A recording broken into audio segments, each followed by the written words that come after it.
Hi, I'm Frank J. Oteri, the composer of Already Yesterday or Still Tomorrow, an orchestra piece being given its first performance by the South Dakota Symphony under the direction of Delta David Geyer. As you can see from my living room where I'm recording this, I love books. I love language almost as much as I love music. In fact, I often say that I write music about language, and I also write language about music. I frequently write about music and talk about the music of other composers. And music and language are the two things that inspire me. So I frequently write vocal music.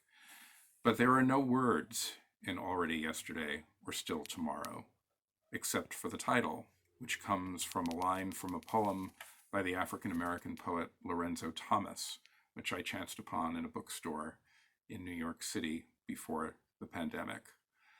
That line haunted me once we began quarantine and lockdown, and once I remained in my apartment. It felt that every day was somehow the same day, and that the linear experience of time was somehow broken.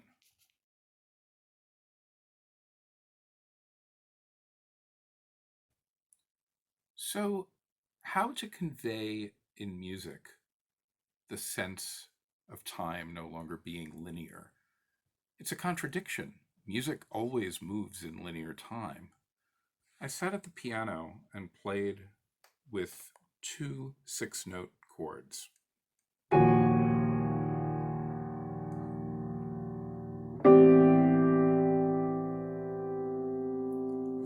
Those two chords contain all 12 pitches in 12-tone equal temperament. They sound tonal, yet they function somehow beyond tonality. In fact, they're even a 12-tone row, even though they don't quite sound like one. So, by using those two chords as the harmonic movement behind this music, I somehow was able to give it a sense of always going somewhere, but not quite getting anywhere.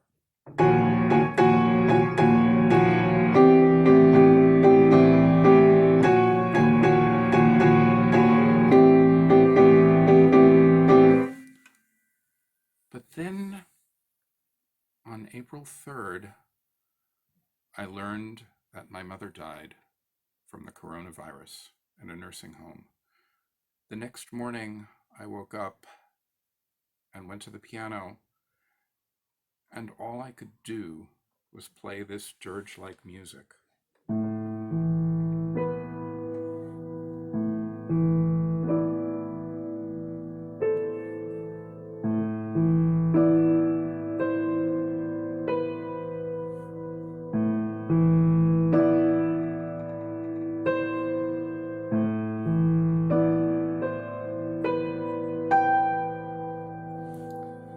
I felt I really couldn't work on this piece of music anymore.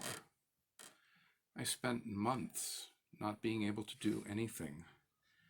Every time I sat at the piano, only playing at dirge-like music. And then toward the end of the summer, it dawned on me that both of these things were part of the same piece of music.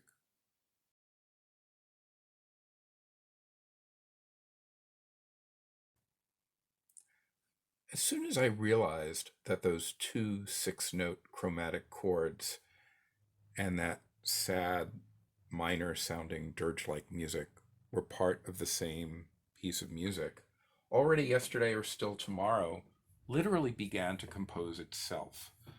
I came to my back workroom, opened up my computer, and started notating and orchestrating, deciding that each time those chords came back, they would be in a different section of the orchestra. First the strings, then the winds, the brass, even the percussion section got those chords at some point. And then there was always some contrasting material. And yet, through all of that, music speeds up, it slows down, there are measures of silence, but the meter never changes. It's always in 5 beats per measure, always steady, yet somehow unsettling. I wanted the piece to begin with a loud cymbal crash, which is the way pieces of music usually end. In a way, this is music beyond the ending, in search of a new beginning.